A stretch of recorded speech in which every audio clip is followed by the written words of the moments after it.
All right, so hear me out. Sugar is not the only cause of diabetes. Diabetes is actually a sugar and fat issue.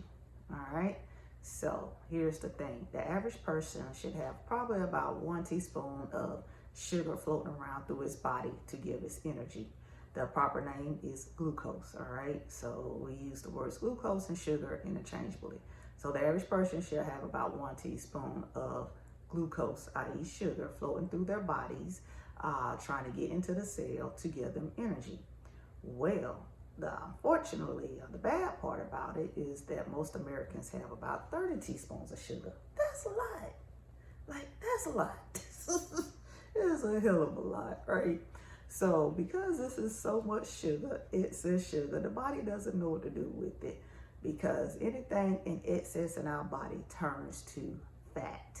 So what happens? All this sugar goes to the cell and tries to get into the cell to do its job, which is to give us energy, where it can't get in because there's a layer of fat around the cell already due to all this excess sugar building up over time, i.e. glucose.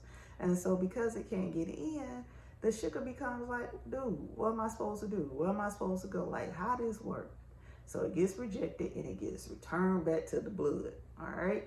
Now, when it gets returned back to the blood, it still needs a place to go. So just like a homeless person is out here looking for a place to stay. And so it finally finds a place in our body. And where's that place? Well, for one, it builds up the layer of fat around our cells even more. It gets thicker and thicker and thicker. And then it also lives in our muscles, in our liver, in our pancreas, in our muscles. Like, it finds new pockets to store this fat in.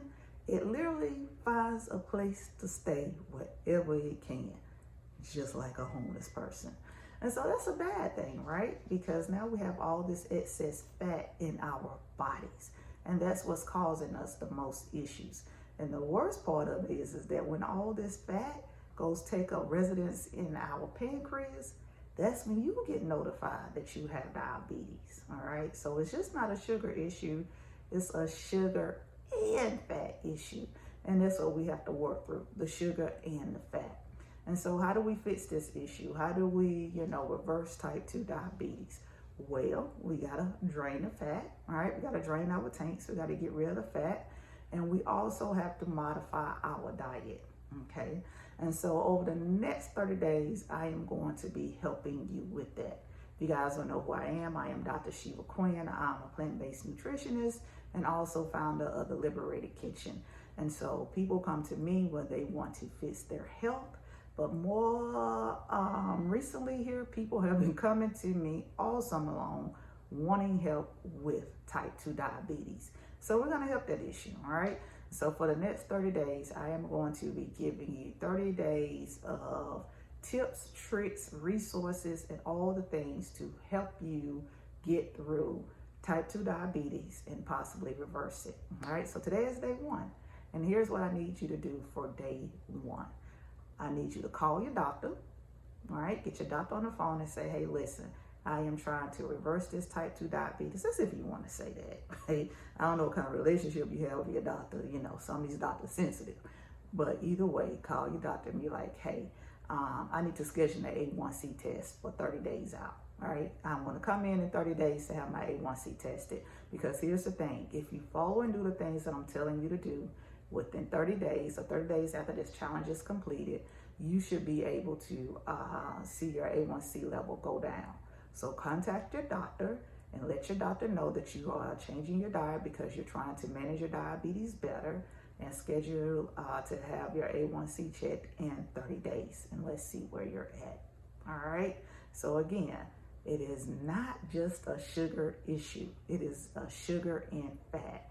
Diabetes is a sugar and fat issue, okay? The sugar can't get to your cells, and anything that does not work in our body gets turned to fat. We're talking of food. And so when that food gets turned into fat, when that sugar gets turned to fat, it goes find a place to stay. And it becomes the biggest issue when it takes up residence in your pancreas and starts eating it away. It starts destroying your pancreas. And that's when you get notified that you got diabetes when it starts to affect the pancreas. But keep in mind, it's been, hey, wreaking havoc all the time. All right, so let's fix that. So contact your doctor, let your doctor know that, hey, I am modifying my diet and I want to come in 30 days to have my A1C levels checked. All right, see you for day 2.